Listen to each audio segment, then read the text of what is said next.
आज हम देख रहे हैं कि मनुष्य शांत है और शांति की तलाश में इधर उधर रहता है।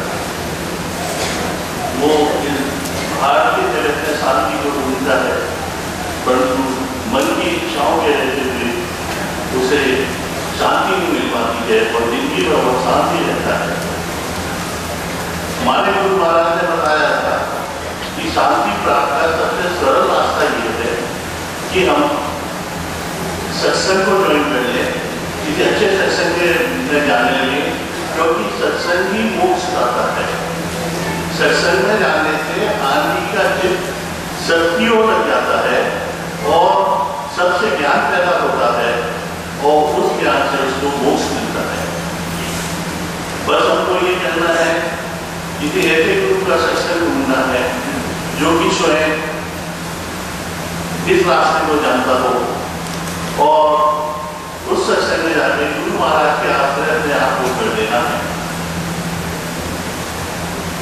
हम देखते हैं कि जब भी मानव पर कोई विपत्ति आती है तो मोक्ष आत्माएं अपने दिव्य रूप में उसको सहायता पहुंचाने की कोशिश करती हैं और समय समय पर आवश्यकता पड़ने पर वो इस पृथ्वी लोक पे उनको उद्धार करने के लिए मनुष्य शरीर के रूप में आती है। ये मोक्ष आत्माएं किसी विशेष कार्य के लिए इस पृथ्वी पर आती हैं और अपना कार्य करने के पश्चात अध्ययन धाम को चली जाती हैं। ये आत्माएं हम लोगों के कल्याण के लिए एक नवीन रास्ता को बताती, नए रास्ते को बताती हैं, जिस पर चलकर हजारों लोग ईश्वर की प्राप्ति के रास्ते में चल पड़ते हैं। यह मनुष्य को सुधारने के लिए प्रेम का सहारा देती है और आवश्यकता पड़ने पर धन भी देती है। हमारे गुरु महाराज ऐसी एक मोक्ष आत्मा थे जो समस्त ईश्वरी दोनों को लेके इस पृथ्वी पे आए थे और उन्होंने हम लोगों के कल्याण के लिए एक नवीन साधना बताई थी। बस हम लोगों के लिए जरूरी यह है कि हमें उनकी साधना में पूर्ण विश्वास हो और उनके बताए हुए रास्ते पर हम चलते रहें और साधना करते रहें।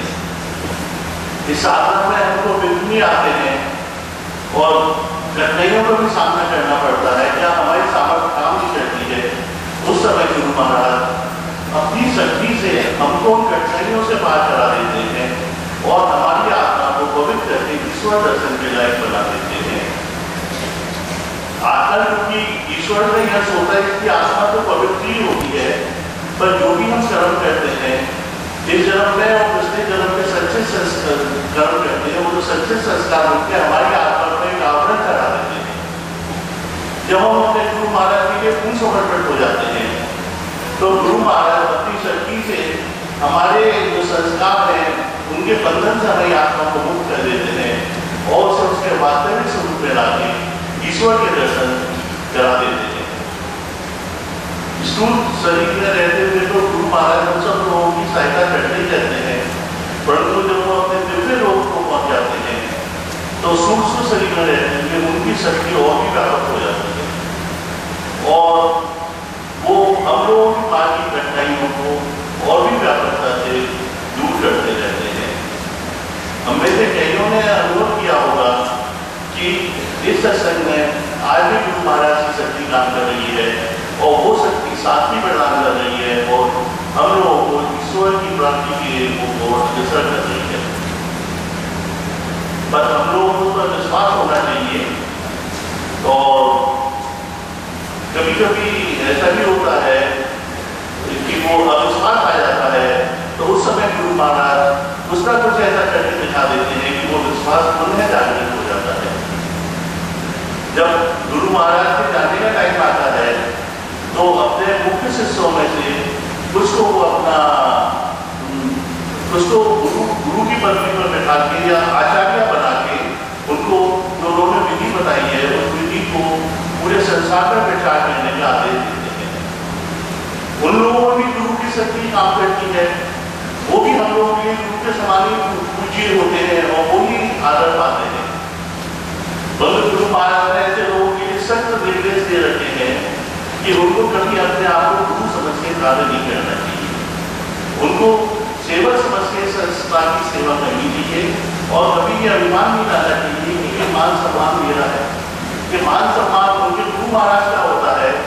जब वो ऐसा समझ लेते हैं तो एक सूट अहंकार से भी बच जाते हैं और गुरु महाराज का आशीर्वाद भी प्राप्त करते हैं। ऐसे लोगों को हमेशा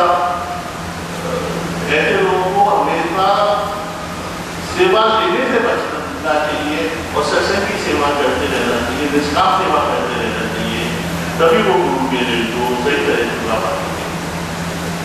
गुरु महाराज से प्रार्थना है कि हम सब लोगों पर ध्यान रखें और आशीर्वाद दें, जिससे कि हम लोगों के बताए हुए मार्ग पर चल सकें।